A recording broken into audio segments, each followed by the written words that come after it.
My fellow Americans, I'm speaking to you tonight from behind the resolute desk in the Oval Office. In this sacred space, I'm surrounded by portraits of extraordinary American presidents. Thomas Jefferson wrote the immortal words that guide this nation. George Washington, who showed us presidents are not kings. Abraham Lincoln, who implored us to reject malice. Franklin Roosevelt, who inspired us to reject fear. I revere this office, but I love my country more. It's been the honor of my life to serve as your president. But in the defense of democracy, which is at stake, I think is more important than any title. I draw strength and I find joy in working for the American people. But this sacred task of perfecting our union is not about me. It's about you, your families, your futures. It's about we, the people. We can never forget that. And I never have. I've made it clear that I believe America is at an inflection point. One of those rare moments in history when the decisions we make now will determine our fate of our nation and the world for decades to come.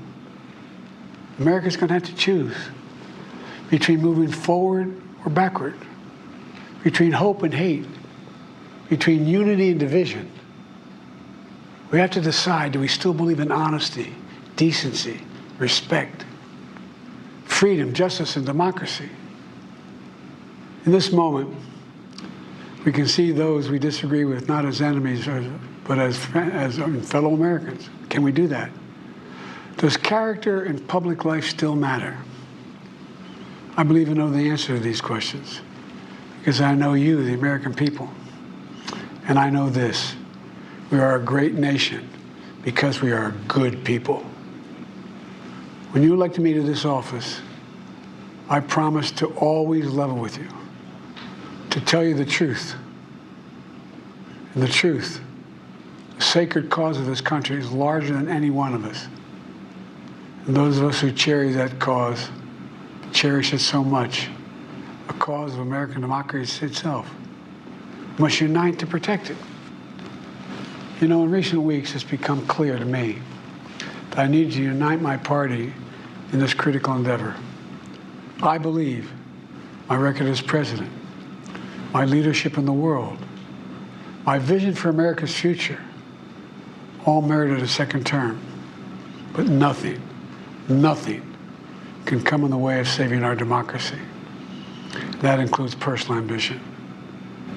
So I've decided the best way forward is to pass the torch to a new generation. That's the best way to unite our nation. You know, there is a time and a place for long years of experience in public life. There's also a time and a place for new voices, fresh voices, yes, younger voices. And that time and place is now. Over the next 6 months, I'll be focused on doing my job as president. That means I'll continue to lower costs for hardworking families, grow our economy. I'll keep defending our personal freedoms and our civil rights, from the right to vote to the right to choose. I'll keep calling out hate and extremism. Make it clear there is no place in America for political violence or any violence ever, period. I'm going to keep speaking out to protect our kids from gun violence, our planet from climate crisis that is the existential threat. And I will keep fighting for my cancer moonshot so we can end cancer as we know it, because we can do it. And I'm going to call for Supreme Court reform because this is critical to our democracy, Supreme Court reform.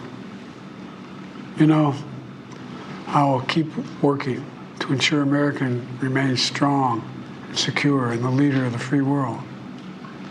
I'm the first president in this century to report to the American people that the United States is not at war anywhere in the world. We'll keep rallying a coalition of proud nations to stop Putin from taking over Ukraine and doing more damage. We'll keep NATO stronger, and I'll make it more powerful and more united than any time in all of our history. I'll keep doing the same for our allies in the Pacific. You know, when I came to office, the conventional wisdom was that China would inevitably surpass the United States. That's not the case anymore. And I'm going to keep working to end the war in Gaza, bring home all the hostages, and bring peace and security to the Middle East and end this war. We're also working around the clock to bring home Americans being unjustly detained all around the world. You know, we've come so far since my inauguration. On that day, I told you, as I stood in that winter, we stood in a winter of peril and a winter of possibilities. Peril and possibilities. We were in the grip of the worst pandemic in the century, the worst economic crisis since the Great Depression, the worst attack on our democracy since the Civil War. But we came together as Americans, and we got through it. We emerged stronger, more prosperous, and more secure. Today we have the strongest economy in the world, creating nearly 16 million new jobs, a record. Wages are up. Inflation continues to come down. The racial wealth gap is the lowest it's been in 20 years. We're literally rebuilding our entire nation, urban, suburban, rural, and tribal communities. Manufacturing has come back to America. We're leading the world again in chips and science and innovation. We finally beat Big Pharma after all these years to lower the cost of prescription drugs for seniors. And I'm going to keep fighting to make sure we lower the cost for everyone, not just seniors. More people have health care today in America than ever before. And I signed one of the most significant laws helping millions of veterans and their families who are exposed to toxic materials. You know, most significant climate law ever in the history of the world. The first major gun safety law in 30 years. And today, the violent crime rate is at a 50-year low. We're also securing our border. Border crossings are lower today than when the previous administration left office. I've kept my commitment to appoint the first black woman to the Supreme Court of the United States of America.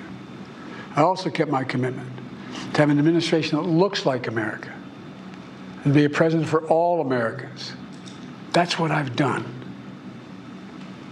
I ran for president 4 years ago because I believed and still do that the soul of America was at stake. The very nature of who we are was at stake. And that's still the case. America's an idea. An idea stronger than any army, bigger than any ocean, more powerful than any dictator or tyrant. It's the most powerful idea in the history of the world. That idea is that we hold these truths to be self-evident. We're all created equal, endowed by our Creator with certain inalienable rights: life, liberty, pursuit of happiness. We've never fully lived up to it, to this sacred idea, but we've never walked away from it either. And I do not believe the American people will walk away from it now. In just a few months, the American people will choose the course of America's future. I made my choice. I've made my views known. I would like to thank our great Vice President, Kamala Harris. She's experienced, she's tough, she's capable. She's been an incredible partner to me and a leader for our country. Now the choice is up to you, the American people. When you make that choice, remember the words of Benjamin Franklin hanging on my wall here in the Oval Office, alongside the busts of Dr. King and Rosa Parks and Cesar Chavez. When Ben Franklin was asked, as he emerged from the convention going on, whether the founders have given America a monarchy or republic, Franklin's response was, a republic, if you can keep it. A republic, if you can keep it. Whether we keep our republic is now in your hands. My fellow Americans, it's been the privilege of my life to serve this nation for over 50 years. Nowhere else on earth could a kid with a stutter, from modest beginnings in Scranton, Pennsylvania, and Claymont, Delaware, one day sit behind the resolute desk in the Oval Office as President of the United States. But here I am. That's what's so special about America. We're a nation of promise and possibilities, of dreamers and doers, of ordinary Americans doing extraordinary things. I've given my heart and my soul to our nation, like so many others. I've been blessed a million times in return with the love and support of the American people. I hope you have some idea how grateful I am to all of you. The great thing about America is here, kings and dictators do not rule, the people do. History is in your hands. The power is in your hands.